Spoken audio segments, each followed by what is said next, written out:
Eighty examination पाई आमे Odia grammar पूर्वर दुईटा unit discussion करथिले। एही वीडियो रे आमे 3 नंबर यूनिट भाषार मूल्यांकन डिस्कसन करबा। भाषार मूल्यांकन फर्स्ट क्वेश्चन नंबर 1 मूल्यांकन पाई व्यवहृत प्रश्न कहा माध्यम रे सीमित हेबा उचित नुह। मूल्यांकन पाई व्यवहृत प्रश्न कहा मध्य रे सीमित हेबा उचित नुह। पाठ्यपुस्तक रे सीमित हेबा उचित नुह। शिक्षा व्यवस्थार केउंटी गुरुत्वपूर्ण अंग। शिक्षा व्यवस्थार गुरुत्वपूर्ण अंग केउंटा प्रति पिलार मूल्यांकन को सुनिश्चित कराइबा। माने शिक्षा व्यवस्थार गुरुत्वपूर्ण अंग होची प्रति पिलार मूल्यांकन को सुनिश्चित कराइबा। 3 नंबर क्वेश्चन केउंटी मूल्यांकनर उद्देश्य अटे। मूल्यांकनर उद्देश्य होची शिक्षार्थींकर बोधगम्यता और अग्रगतिर मूल्यांकन निर्धारण करिबा। माने जणे शिक्षार्थीर बोधगम्यता अग्रगतिर मूल्य निर्धारण करबा होची मूल्यांकनर उद्देश्य अटे। 4 नंबर मूल्यांकन रे कौन रहिबा उचित नुह। मूल्यांकन रे उचित नुह नंबर व्यवस्था रहिबा उचित। पाठ्यपुस्तक संबलित प्रश्न रहिबो। पातर अंतर प्रतिकारात्मक व्यवस्था। तो ऑप्शन नंबर सी आंसर हबो काहेकि ना मूल्यांकन रे कौन रहिबा उचित नुह देछि तो पातर अंतर रहिबा उचित नुह। 5 नंबर क्वेश्चन भाषार मूल्यांकन पाई किभଳି प्रश्न रहिबा आवश्यक। भाषार मूल्यांकन पाई किभଳି प्रश्न आवश्यक। पाठ्यपुस्तक प्रश्न सह बाहर प्रश्न माने भाषार मूल्यांकन पाई पाठ्यपुस्तक सहित बाहर प्रश्न रहिबा आवश्यक। तो दुईटा प्रश्न रहिले माने बही पुस्तक सहित पाठ्यपुस्तक सहित बाहर प्रश्न रहिले मूल्यांकन सठिक भाव रे हे परिबो। सो आंसर हबो option number B. 6 number question मूल्यांकन शिक्षकों को क्यों विषय सचेतन कराई थाए। मूल्यांकन शिक्षकों कौन सचेतन कराई थाए पिलांकु केउंठी केतेबेले साहाय्य आवश्यक होची। माने मूल्यांकन शिक्षकों को क्यों विषय सचेतन कराई थाए। मूल्यांकन द्वारा कौन हम ना पिला को जोठी साहाय्य दरकार से जानी पारिबे। धर किछि क्वेश्चन देले किछिटा पिला भूल करले तो तार मूल्यांकन दबा द्वारा ही भूलटा को जने टीचर धरि पारिबो। तो पिला को केउंठी केतेबेले साहाय्य आवश्यक मूल्यांकन द्वारा ही जना पड़े। तो ऑप्शन नंबर बी होची राइट आंसर। माने हाँ आउ थरे देख मूल्यांकन शिक्षकों को क्यों विषय सचेतन कराए पिलार केउंठारे माने साहाय्य आवश्यक सहीटा जानी पारे साहाय्य करे। तो मूल्यांकन शिक्षकों को क्यों विषय सचेतन कराई थाए। क्वेश्चन आंसर अब ऑप्शन नंबर बी पिला को केउंठी केतेबेले साहाय्य आवश्यक होची सेटा जानिबा पई मूल्यांकन हेल्प करे। 7 नंबर क्वेश्चन प्रचलित शिक्षा व्यवस्था रे केते प्रकार मूल्यांकन करा जाए। प्रचलित शिक्षा व्यवस्था रे 2 प्रकार मूल्यांकन करा जाए। मौखिक मूल्यांकन कहा को कहा जाए जो परीक्षा रे शिक्षार्थी को प्रश्नपत्र व्यवहार करने को दि जाए नहीं।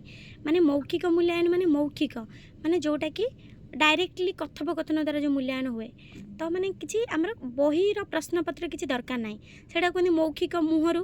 तो जो परीक्षा रे शिक्षार्थी को प्रश्नपत्र व्यवहार करने को दि जाए नहीं ताको हेला मौखिक मूल्यांकन कहा जाए।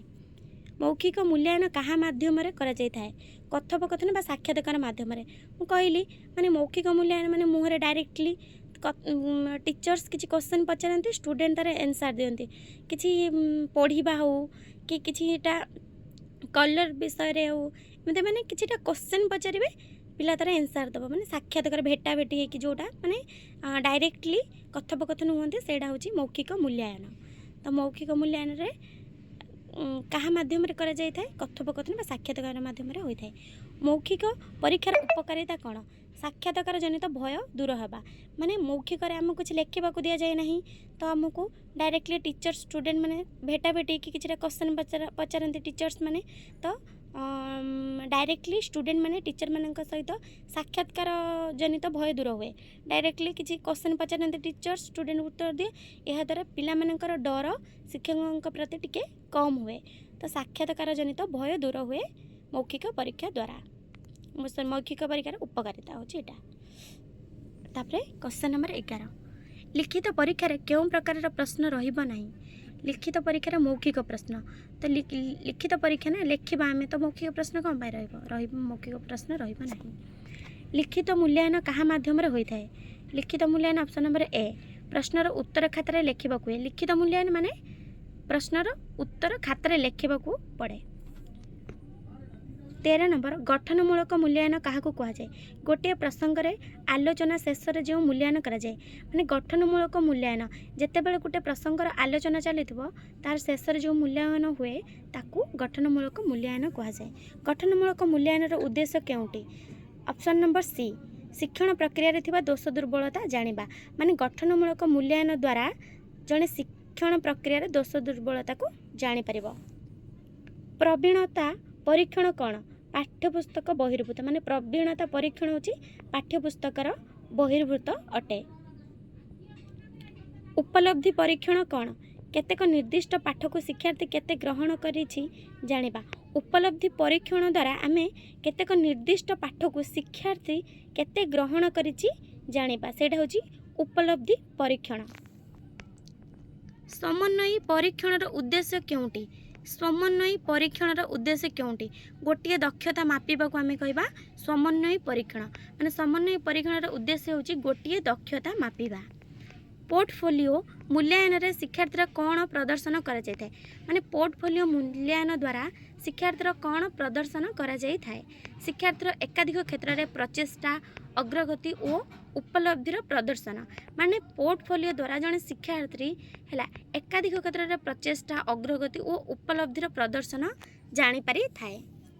एकक परीक्षण क्या कहुए शिक्षा वर्ष को गोटे भाग में विभक्त कर परीक्षा करबा माने शिक्षा वर्ष को केतोटी भाग में विभक्त कर परीक्षा करने को एकक परीक्षण कहुए। एकक परीक्षण द्वारा शिक्षा वर्ष को केतोटी भाग में विभक्त कर परीक्षण करा जाए। एकक परीक्षण माने होची कोन यूनिट टेस्ट तो वर्ष को 2 थर भी हो पारे 4 थर हो पारे तो एटा होची माने शिक्षा वर्ष को केतोटी भाग रे वर्ष को केतोटी भाग में विभक्त करके पार्ट पार्ट कर जो परीक्षण करा जाए ताको कहते एकक परीक्षण बा यूनिट टेस्ट।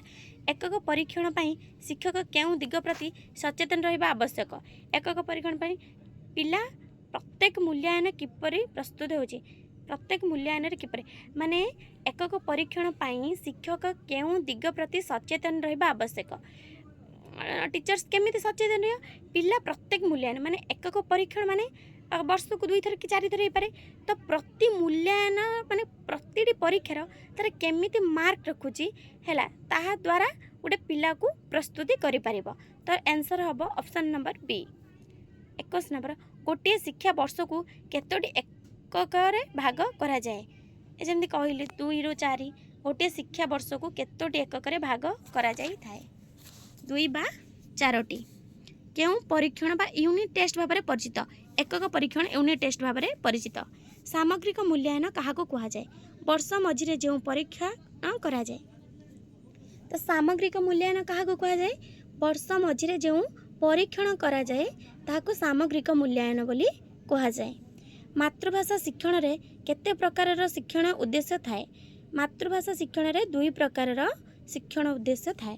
ज्ञानात्मक प्रश्न रे केउं शब्द गुड़िक व्यवहार होता है ज्ञानात्मक प्रश्न पाई काहेकि कहा द्वारा केउंटी काहेकि कहा द्वारा केउंटी होची ज्ञानात्मक प्रश्नर शब्द गुड़िक व्यवहार होता है।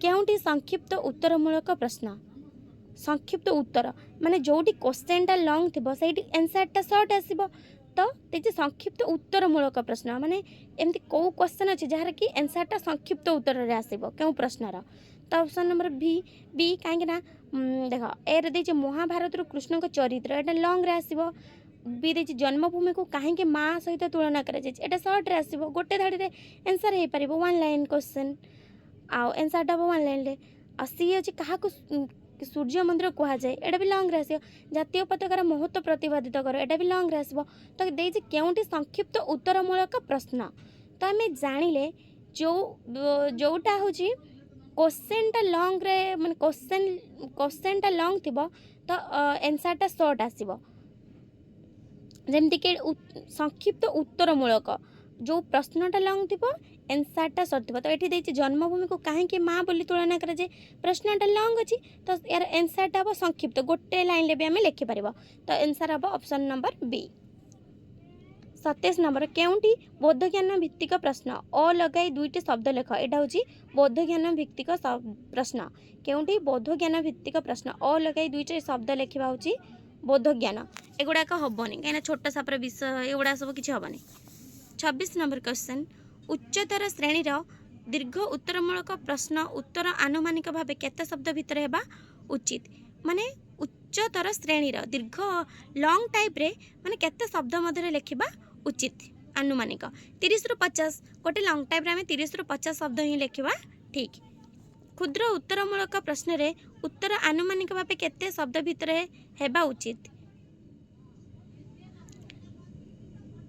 एटा कौन देछि एटा भी सही 30 रु 50। क्षुद्र उत्तरमूलक प्रश्नर उत्तर आनुमानिक भाव केते शब्द भितर हेबा उचित एटा भी 30 रु 50।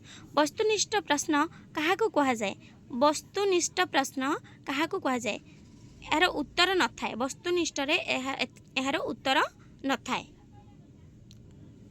शून्य स्थान पूरणमूलक प्रश्न यह की प्रकार प्रश्न यह दीर्घ उत्तरमूलक प्रश्न पूर्व पढ़िले तो शून्य स्थान पूरण है दीर्घ माने प्रश्नटा दीर्घ थी एनसरटा सर्ट आसब तो शून्य स्थान पूरणर मूलक प्रश्न यह हूँ दीर्घ उत्तरमूलक प्रश्न। मुक्त उत्तरमूलक प्रश्न कौन प्रश्न रे अनेक उत्तर आसुथुब माने जोड़ा कि लगुवा सबुतक जमी एनसर हम कि तो सहीटा को आम कह मुक्त उत्तरमूलक प्रश्न। मुक्त उत्तरमूलक प्रश्न कौन जो थी कि प्रश्न रे अनेक उत्तर आसुथुब ताको आम कह मुक्त उत्तरमूलक प्रश्न। बापा बापा को जेजे डका जाए बापा माँ को बापा को अजा डका जाए यह क्यों धरणर प्रश्न बापा मिस्टेक रे माँ हम माँ को बापा को अजा डका जाए यह क्यों प्रकार प्रश्न यह हूँ दृष्टांतमूलक प्रश्न। जेपरी इतिहास ऐतिहासिक सेहीपरि भूगोल कौन हेब यह कि प्रकार प्रश्न यह मध्य दृष्टांतमूलक प्रश्न। या पूर्व पढ़िले जमी बापा को जज डकाले माँ को बापा को अजा डका जाए केम प्रकार प्रश्न दृष्टांतमूलक ये तो सेम अच्छे ना सेपरी इतिहास ऐतिहासिक भूगोल कौन हेब यह भी सेमती दृष्टांतमूलक भौगोलिक हेब। ये जो चिन्हटी अच्छी यही चिन्ह को कौन कह जाए यह उद्धृति उद्धृति चिन्ह कह जाए है चिन्हटा को उद्धृति चिन्ह बोली कह जाए। भल प्रश्नपत्र तैयारी करबा पई शिक्षक कौन करबा उचित भल प्रश्नपत्र तैयारी करबा पई शिक्षक केवल संक्षिप्त उत्तरमूलक प्रश्न करेंगे ऑप्शन नंबर बी हम राइट आंसर। कहीं जड़े टीचर्स भल प्रश्न केते बेले तैयारी करे जेते बेले आंसर शॉर्ट आसो किंतु क्वेश्चनटा लॉन्ग थी जे माने भल से पढ़ी सी ही कर तो ऑप्शन नंबर बी हम आंसर केवल संक्षिप्त उत्तरमूलक प्रश्न करेंगे आंसरटा जमी शॉर्ट आसो कि क्वेश्चन लॉन्ग आसो। 37 नंबर क्वेश्चन श्रेणी गृह प्रतिकारात्मक व्यवस्था केउंटी शिक्षकों को अधिक साहाय्य करिथाए श्रेणी गृह प्रतिकारात्मक व्यवस्था केउंटी शिक्षकों को अधिक साहाय्य करिथाए गोष्ठीर सदस्य। 38 नंबर क्वेश्चन गत वर्ष बोर्ड परीक्षा व्यवस्था रे सुधार आनिबा पई केउ पदक्षेप निया जाइछि प्रश्न और उत्तर खाता भिन्न हेबो एटा भूल माने गत वर्ष बोर्ड परीक्षार सुधार आनिबा पई केउ पदक्षेप निया जाइछि सरकार तरफ प्रश्न और उत्तर खाता भिन्न हेबो एटा तो केबे पॉसिबल नुह तो बी दे परीक्षार अवधि 2.5 घंटा रखा जाइछि एटा ठीक अछि 2.5 घंटा रखा जाए यहाँ ही ठीक अच्छे ऑप्शन नंबर बी हूँ राइट आंसर। सी रे तो पूरा पूरी वस्तुनिष्ठ प्रश्न यहाँ पॉसिबल नहीं अलग विषय पिला शिखिबे कौन प्रश्न और उत्तर खाता एकाठी रही पिला उत्तर लिखापी खाली जगह रखा जाए तो पूरा भूल अच्छे तो ऑप्शन नंबर बी पूर्व वर्ष गत वर्ष बोर्ड परीक्षा व्यवस्था सुधार आने परीक्षार अवधि 2.5 घंटा रखा जाए यहाँ हूँ right answer option number B. प्रतिकारात्मक व्यवस्था कले कौन लाभ हम प्रतिकारात्मक व्यवस्था द्वारा कौन लाभ हम पिला अनेक कथा शिखि थाए प्रतिकारात्मक व्यवस्था द्वारा पिला अनेक कथा शिखि थाए मूल्यांकन फलाफल को पंजीकरण कहीं करा जिवो पिला केउं विषय केते नंबर पाइला माने मूल्यांकन फलाफल को पंजीकरण कहीं करा जिवो कहीं ना पिला केउं विषय रे केते नंबर पाइला जानिबा पई पंजीकरण करा जिवो। टीटीर जो ओडिया ग्रामर अच्छी ये 2 भाग में विभक्त गोटे है ग्रुप ए ग्रुप बी माने ग्रुप ए आम पेडागोगी यूनिट 1 ठारू 3 पर्यंत कंप्लीट करदेले गोटे वीडियो रे कंप्लीट हो गला जो यूनिट 3 थिला भाषार मूल्यांकन तो 1 ठारू 3 पर्यंत आम कंप्लीट करदेले नेक्स्ट वीडियो रे आम यूनिट 4 जहाँ ग्रुप बी रे जाउची माने सेटा गला यूनिट 1 ठारू 3 होची पेडागोगी आ ग्रुप बी टा होची कंटेंट आम नेक्स्ट वीडियो ठारू यूनिट 4 कंटेंट आरंभ करिबा तो यूनिट 4 अच्छी ओडिया भाषार मौलिकता। थैंक यू आशा करुच्ची समस्ते बुझी पारिथिबो।